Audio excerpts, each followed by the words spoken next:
of Harry's first thoughts is when he meets the Weasleys is that this must be what one of the old wizarding families is like, when Draco Malfoy, who he didn't know was Draco at the time, told him in Madame Malcolm's in the last chapter.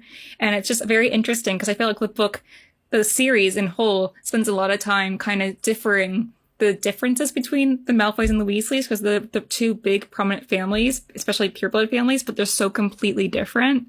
So we have the Malfoys that are a super rich, like, aristocratic family. Yeah. And we have the Weasleys, who are definitely more of like a family, as in they're focused more on like love and kindness, where the Malfoys are about status and image.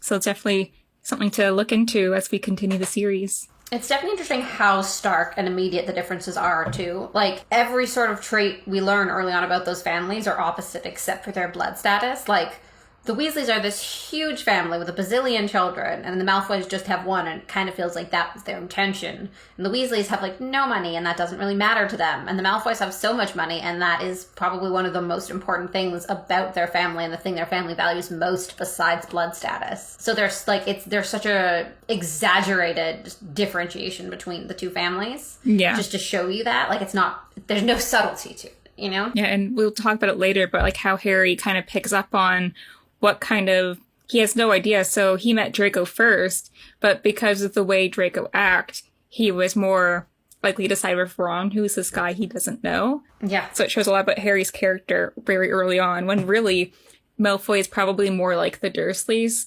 So you think Harry, being raised by the Dursleys, would gravitate towards someone that he knows. But since probably reminds him more of Dudley at that moment, he moves away from it. Yeah.